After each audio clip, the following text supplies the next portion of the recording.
Hello दोस्तों, कैसे हैं आप सभी। उम्मीद करती हूँ आप सभी अच्छे होंगे। मैं दीपा गोस्वामी मोनिका एकेडमी में आप सभी का स्वागत करती हूँ। जैसा कि आप सभी लोग जानते हैं, मैं आपको हिंदी विषय पढ़ाती हूँ और हम हिंदी में संधि पढ़ रहे थे।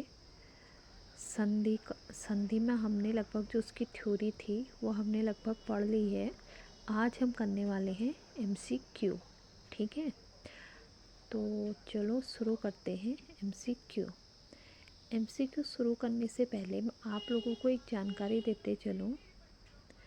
अभी मोनिका एकेडमी पे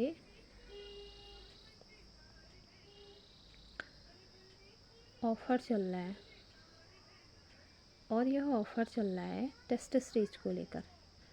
जितने भी प्रतियोगिता एग्ज़ाम हैं आने वाले, उन सभी को लेकर यहाँ पर ऑफ़र रखा गया है टेस्ट सीरीज को लेकर, और जो आपको मात्र और मात्र 299 रुपये में उपलब्ध हो जाएंगे।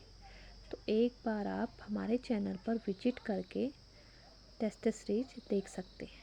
आपको कॉम्बो पैक भी सिर्फ़ और सिर्फ 299 रुपये में ही मिल रहे हैं। ठीक है, तो आप लोग एक बार हमारे चैनल पर विजिट करके आप टेस्ट सीरीज देख सकते हैं। चलिए हम शुरू करते हैं MCQ। चलिए, तो बताइए निम्नलिखित में कौन सा शब्द अयादी संधि का उदाहरण है। आपको बताना है अयादी संधि का उदाहरण इन शब्दों में से कौन सा है। अन्वेषण, इत्यादि, धावक या ब्रह्म ऋषि। मैं आपको कुछ सेकंड का समय दूंगी और आपको बताना है कि इसमें से अयादी संधि का उदाहरण कौन सा है। ठीक है,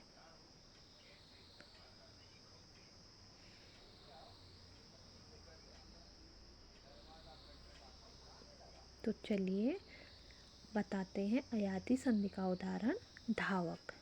कौन सा होगा? धावक। ठीक है,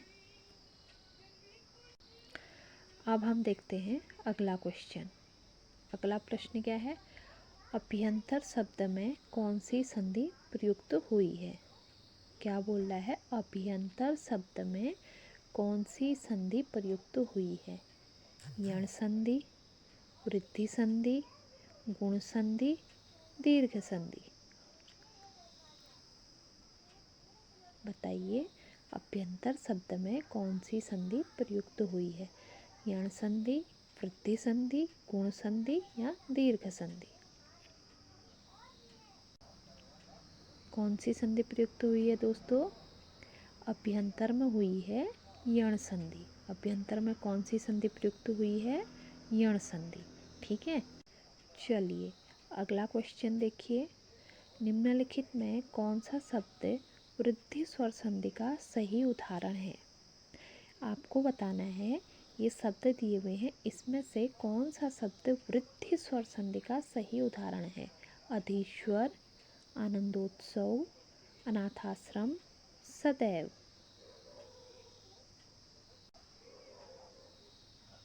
बताइए कौन सा होगा? वृद्धि स्वर संधि का सही उदाहरण सदैव। कौन सा है? सदैव। ठीक है, अब हम देखेंगे अगला क्वेश्चन। अगला क्वेश्चन क्या है देखिए। परमाशोध। परमाशोध शब्द का सही संधि विच्छेद होगा। क्या होगा परमाशोध का सही संधि विच्छेद? परम प्लस औसत, पर प्लस औसत, परम प्लस औसत, परम प्लस शोध, परम प्लस औसत। तो आपको बताना है कि इस परमाशोध का सही संधि विच्छेद क्या होगा।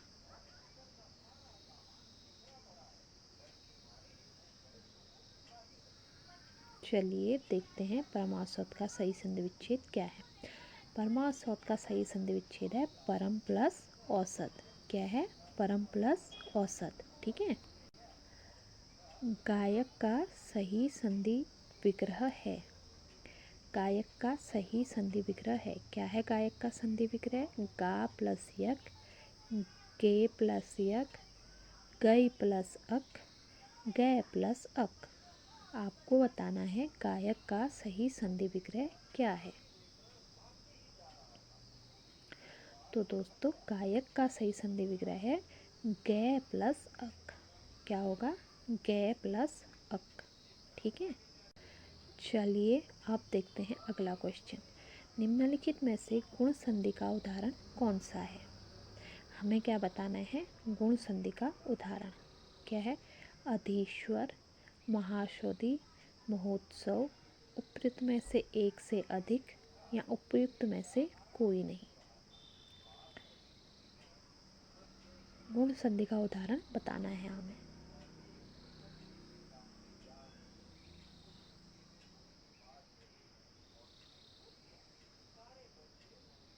तो दोस्तों यहाँ पर गुण संधि का उदाहरण है महोत्सव। क्या है? महोत्सव। ठीक है, गुण संधि का उदाहरण है। चलिए अगला क्वेश्चन देखते हैं। भारतेंदु किस संधि का उदाहरण है? क्या पूछ रहा है? भारतेंदु किस संधि का उदाहरण है?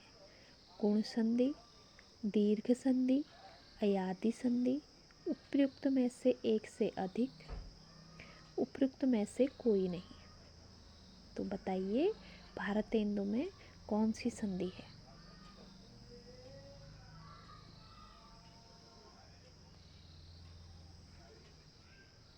तो दोस्तों भारतेंदु में है गुण संधि। ठीक है, भारतेंदु में क्या है? गुण संधि। चलिए अगला क्वेश्चन देखते हैं। निम्नलिखित में से कौन सा शब्द यण स्वर संधि का सही उदाहरण नहीं है? क्या पूछ रहा है? कौन सा शब्द यण स्वर संधि का सही उदाहरण नहीं है? स्वागत, पितृनुमति, महाऔसत, उपयुक्त में से एक से अधिक, उपयुक्त में से कोई नहीं।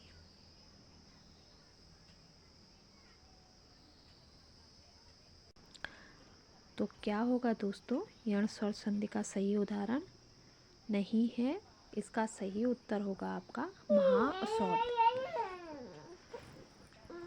क्या होगा? महाऔसत। ठीक है, यण स्वर संधि का सही उदाहरण नहीं है महाऔसत। बाकी दो स्वागत और पितृनुमति क्या है? यण स्वर संधि के उदाहरण। देखिए यहाँ पर बीच में हम में से बहुत से लोगों को कुछ चीज़ें समझ में नहीं आ रही होंगी, तो चीज़ें क्लियर करने के लिए मैंने आपको कौन सा शब्द क्या मिलके बनता है आपके लिए ये रखा हुआ है। ठीक है, जैसे स्वर संधि के उदाहरण में देखिए, दीर्घ स्वर संधि में ओ या आ प्लस ओ या आ के मिलने से क्या बनता है? आ। छोटी ई बड़ी ई प्लस छोटी ई बड़ी ई के मिलने से क्या बनता है? ई। ऊ और ऊ मिलने से क्या बनता है? बड़ा ऊ। गुण संधि में देखिए ओ प्लस आ ओ या आ प्लस ऊ या ऊ के मिलने से क्या बनता है? ओ। ठीक है, ओ प्लस आ ओ या आ प्लस ई के मिलने से क्या बनता है? ए। ओ प्लस री के बनने से क्या बनता है? अर। और वृद्धि संधि में ओ प्लस ओ या आ प्लस ए आई के मिलने से क्या बनता है? आई। ओ या आ प्लस ओ या औ के मिलने से क्या बनता है? औ। ठीक है, वृद्धि संधि में। और यण संधि में ई या ई प्लस ओ के मिलने से आ ऊ के मिलने से क्या बनता है? यो। ऊ प्लस ई ओ आ के मिलने से क्या बनता है? वो। री प्लस ओ आ ऊ ई के मिलने से क्या बनता है? री। अयादि संधि में बनता है ए प्लस अन्य स्वर आई प्लस अन्य स्वर आय, ओ प्लस अन्य स्वर औ प्लस अन्य स्वर आओ। ठीक है, जहाँ पर भी संधि शब्द आते हैं वहाँ पर आप देखिए कि किन शब्दों के योग से, किन शब्दों के मिलने से क्या शब्द बन रहा है। अगर हमें ये चार्ट याद हो गया ना, जो आपको ये दे रखा है, तो हमें संधि पहचानने में रत्ती भर भी समस्या नहीं होगी। ठीक है, ये चार्ट हमें एक बार अच्छे से हमें याद हो जाएगा तो हमें संधि पहचानने में कोई दिक्कत नहीं होगी कि किस शब्द के मिलने से कौन सा शब्द बनता है। चलिए आगे देखते हैं। वन प्लस औषधि संधि विच्छेद किसका उदाहरण है? वन प्लस औषधि संधि विच्छेद किसका उदाहरण है? ठीक है, आपको बताना है वन प्लस औषधि संधि विच्छेद किसका उदाहरण है। वृद्धि संधि का, यण संधि का, दीर्घ संधि का उपयुक्त में से अधिक, उपयुक्त में से कोई नहीं। बताइए किसका है। अभी मैंने आपको चार्ट समझा रखा है, तो बताइए किसका है। तो ये है वृद्धि संधि का। 1 प्लस औषधि संधि विच्छेद किसका उदाहरण है, वृद्धि संधि का। चलिए अगला क्वेश्चन देखते हैं। सही संधि विच्छेद हमें पहचानना है, ठीक है। विद्या प्लस ऐश्वर्य, विद्या प्लस ऐश्वर्य का जो संधि विच्छेद हुआ है, इसका सही शब्द क्या है। विद्याश्वर्य, विद्याश्रव, विदेश्वरीय, वेदेश्वरीय, ठीक है, विदेश्वरीय। तो आपको बताना है कि सही संधि विच्छेद क्या है। तो दोस्तों इसका सही संधि विच्छेद है विदेश्वरीय, ठीक है। क्या है, विदेश्वरीय, ऑप्शन नंबर चौथा। अगला क्वेश्चन देखिए। गणेश पद में संधि होती है, गणेश पद में संधि होती है। गणेश पद में कौन सी संधि होती है, दीर्घ संधि, वृद्धि संधि, गुण संधि, विसर्ग संधि। तो बताइए कौन सी संधि होती है गणेश पद में।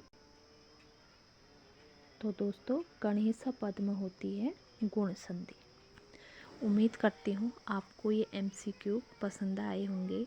आज हम इतने ही MCQ रखेंगे। अगले पार्ट में हम MCQ बढ़ा के रखेंगे और अगले पार्ट में हम कुछ ऐसे MCQ भी रखेंगे जो किसी न किसी एग्ज़ाम में आए हुए हैं, ठीक है। तो ऐसे MCQs भी हम लेंगे जो किसी न किसी एग्ज़ाम में आए हुए हैं, जिससे हमें एक अनुभव प्राप्त हो जाएगा। तो दोस्तों आपको जाते जाते मैं एक सूचना देते चलूँ, रिपीट करते चलूँ। मोनिका अकेडमी में अभी ऑफ़र चल रहा है टेस्ट सीरीज पे, जो मात्र और मात्र आपको 299 रुपये में उपलब्ध हो जाएंगे। कॉम्बो पैक भी आपको 299 रुपये में उपलब्ध हो जाएंगे। तो एक बार आप हमारे चैनल पर विजिट करके टेस्ट सीरीज अवश्य देखें। धन्यवाद।